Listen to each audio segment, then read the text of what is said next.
Hey, welcome back. I don't know why I did that. Hey guys, welcome back to my channel. If you're new here, hello, my name is Doreen. Thank you so much for tuning in, and in today's video I'm going to be sharing things I wish I knew when I was younger, or things I'd tell my teenage self, my younger self. So 16-year-old Doreen right now, if I could sit her down and talk to her, these are the things I'd say. And I feel like this video is going to be helpful. First off, if you're a youngie watching me, you will learn from some of the mistakes I made, so you don't have to make those mistakes, okay? And even if you're older and you're still making these mistakes, you can also learn and relate with me as well. So yeah, if you're interested, then definitely keep on watching. So the number one thing I'd tell my younger self right now is smile more. I know it seems so basic, but guys, I was so insecure about my dentition when I was in secondary school, because I know I got yabbed a lot. I got a lot of, you know how secondary school can be. Once your head is a funny shape, or your teeth are a certain way, your body is a certain way, people will yab you, which is actually very, very bad and can be quite traumatic. But yeah, I was pretty insecure about my smile because of my dentition and my gap tooth. So I used to pout a lot. This is actually the origin of my pouts, okay? If you know me, you know that I'm always so I started pouting. So when pouting became a thing, it was my thing. If I show you guys a lot of the pictures that I took as a teenager, I was pouting in most of them. But as I grew older, I started to become more confident in my smile, and I started to own it and just smile as much as I want to, and I realized that I actually have a very beautiful smile. So yeah, if I could see my younger self now, I'd be like, smile more, man. It's not that deep. Your intention is not even, it's not bad. Like, just smile, okay? Don't be so insecure. But yeah, that's the first thing I'll tell my younger self. The second thing I'll tell my younger self is stop being so self-conscious. Like, people don't really care as much as you think. Because of upbringing as the first child, I always had this like image to protect.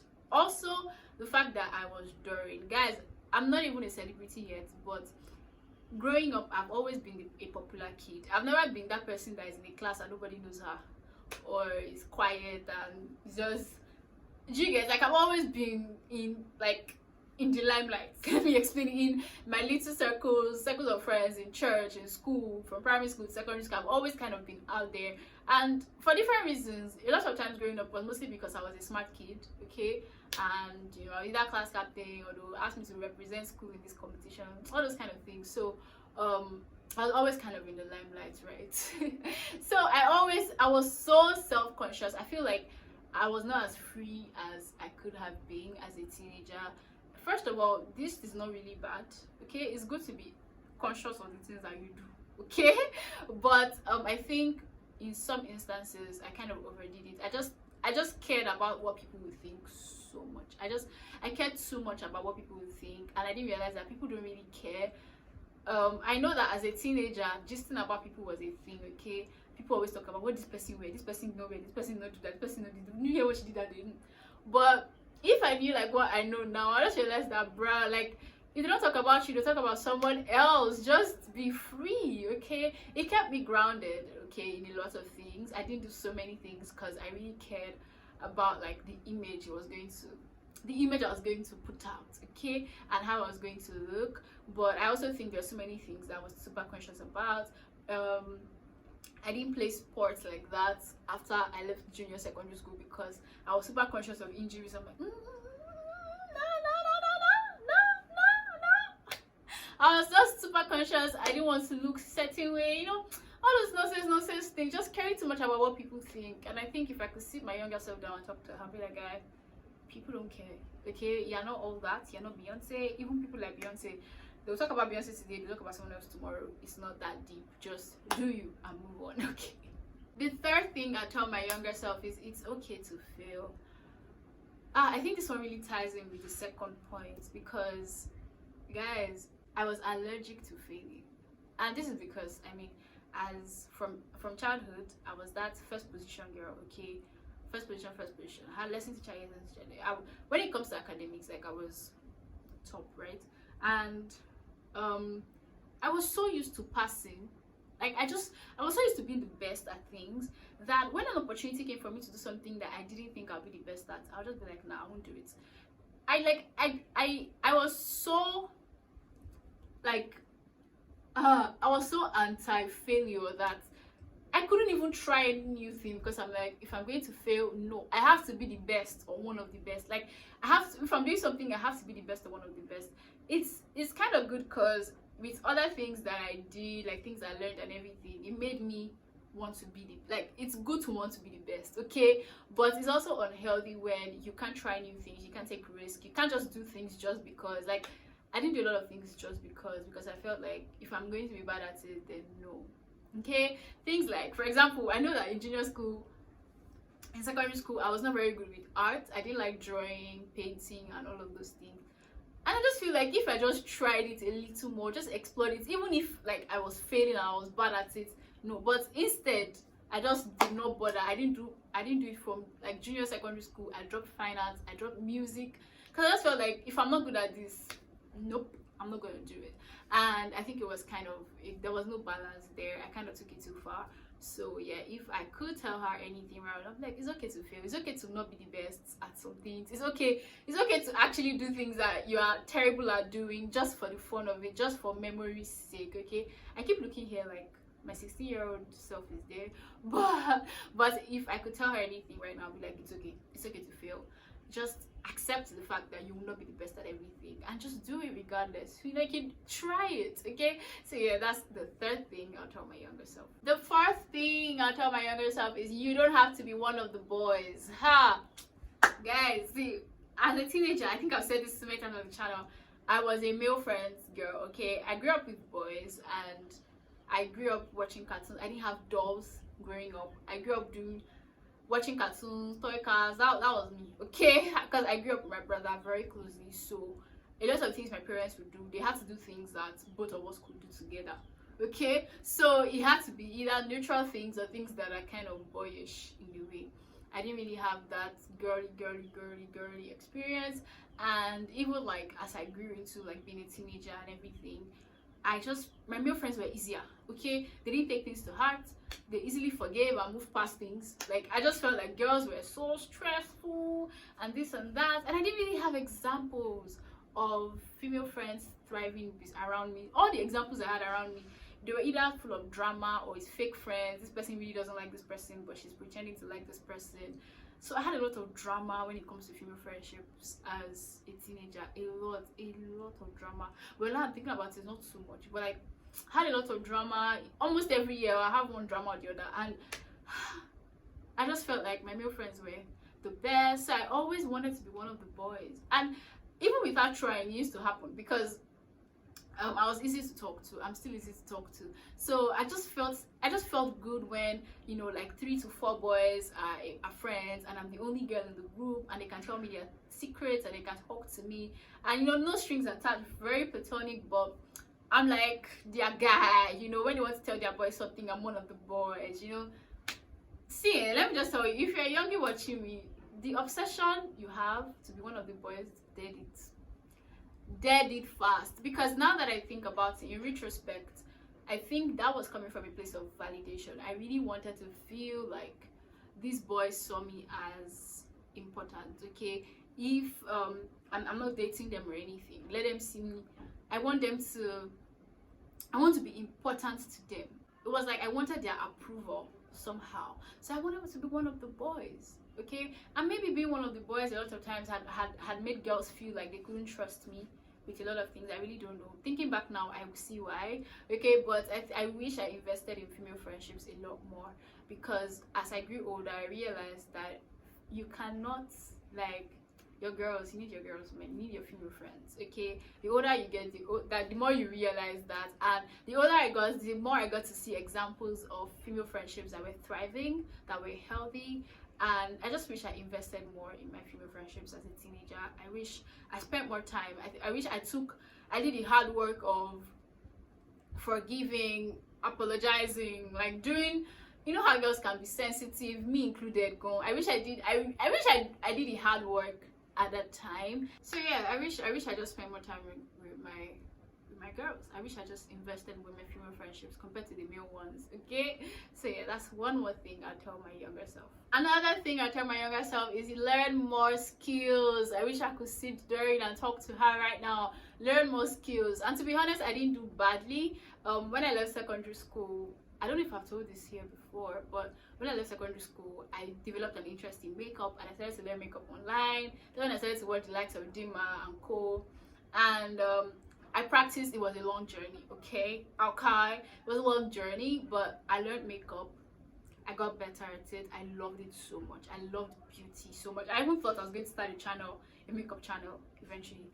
And at some point too, because I had natural hair at the time, I used to watch a lot of natural hair, how to style videos. So I knew how to do things like finger curls by myself. I knew how to do I was very hands-on, okay? I learned how to make wigs as well. And all these things came from a place of, I'm at home. I wasn't in uni at the time, and my parents are not going to give me the money for these things. So how do I improvise? How do I learn? And I learned how to make wigs as well, like for the mannequin, wig caps. I practiced, watched videos and practiced, you know. And now just looking back, I didn't do badly, but at the same time, I wish I learned more skills, because so many things are easier to learn when you're younger. You have time. I had time. Because for 2 years, I was just doing jam tutorials and preparing to enter uni. Okay, I have the entire story of this channel. So there was time for me to learn how to sew.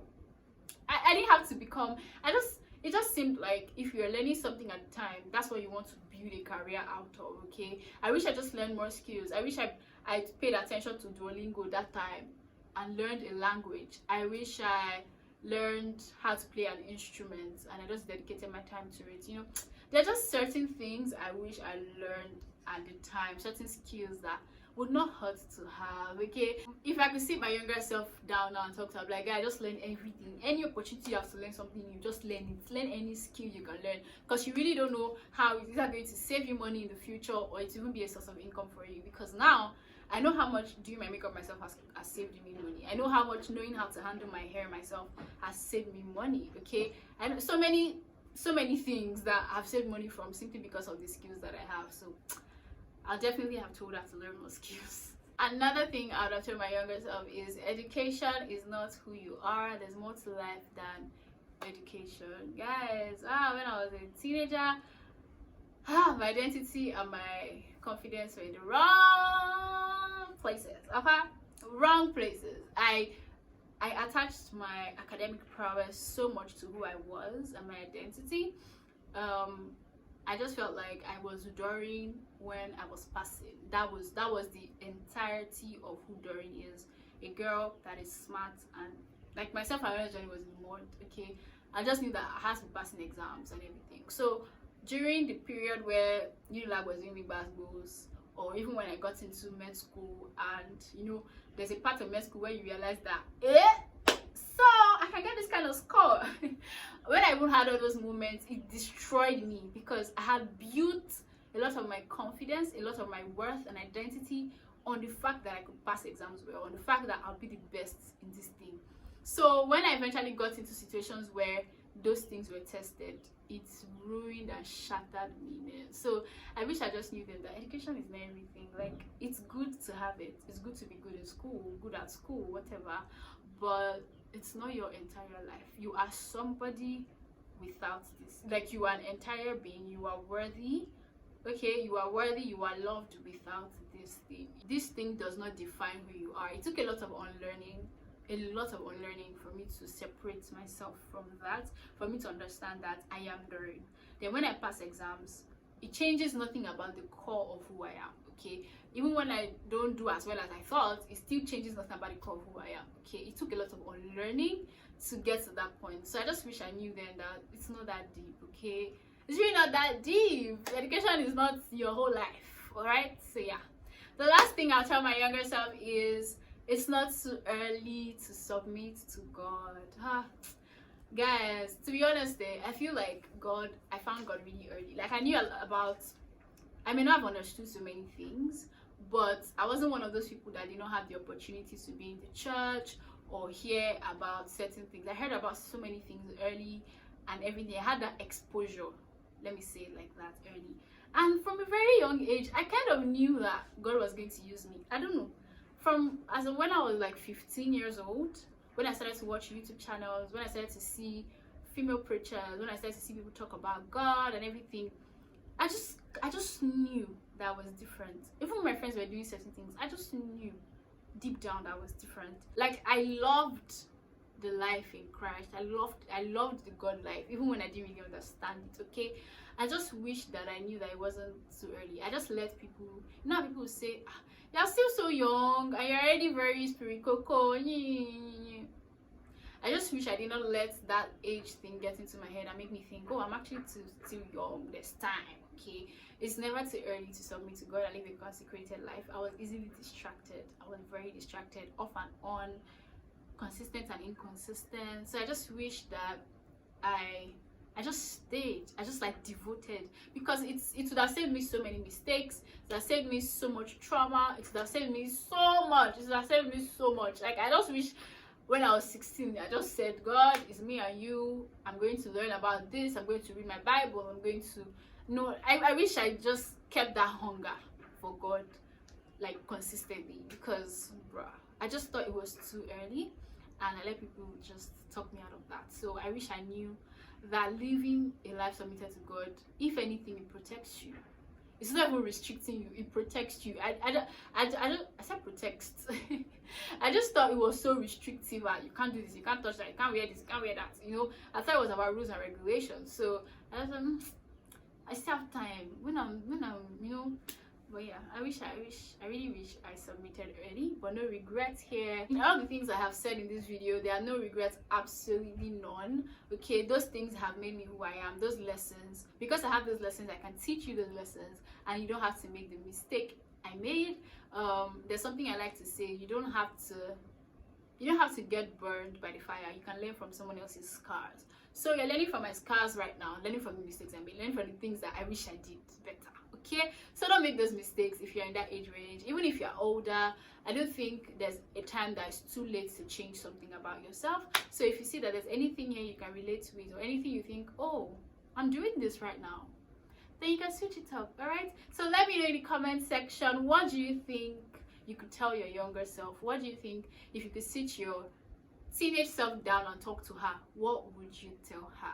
I want to know in the comments. I'll be there reading and responding. Thank you guys so much for watching this video. Thank you so much. Give it a thumbs up if you enjoyed it. Subscribe to my channel if you're not yet subscribed. And yeah, I'll see you in my next one. Bye.